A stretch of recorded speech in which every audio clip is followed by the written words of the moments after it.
ho van passar malament al final del segle XX, perquè havia tot un problema de la gestió econòmica, que ho tenien molt malament. La veritat és que estic content perquè van passar de números negatius a números positius.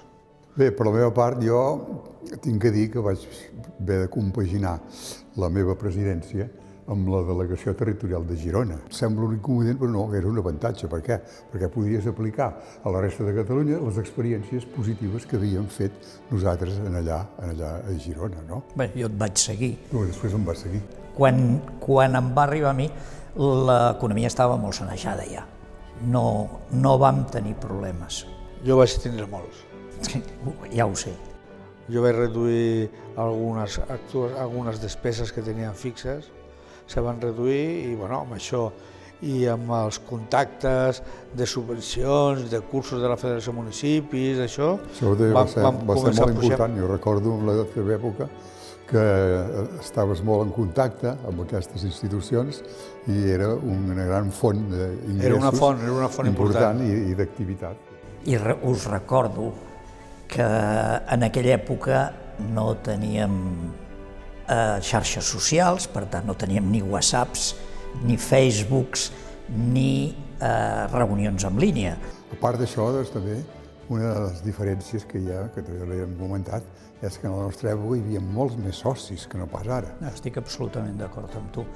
En aquella època vam arribar a assolir gairebé 500 socis. És un rècord, I l'inconvenient principal és que es perd la socialització i el contacte.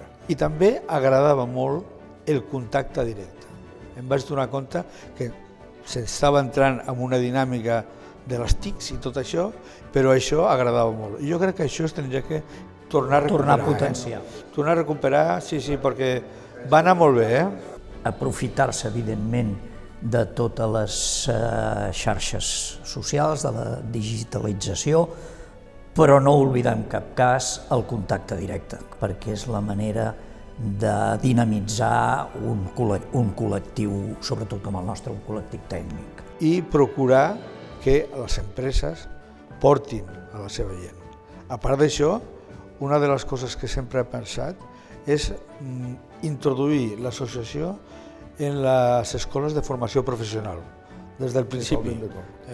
Això se'ls recomanaria als futurs presidents que potenciessis la formació, perquè això també serveix per potenciar el número de socis que poden esdevenir com a conseqüència d'aquests cursets. Per tant, això és un tema important. I com a tercera cosa, diria no oblidar AISRAE. AISRAE és, podríem dir, el manar de la ciència i de la tecnologia, de la climatització i de la refrigeració. Ara ho estàvem parlant entre ells, ara ho estàvem parlant els directors actuals, els responsables actuals, d'enviar dos de la Junta a AISRAE a les comissions per poder seguir de prop.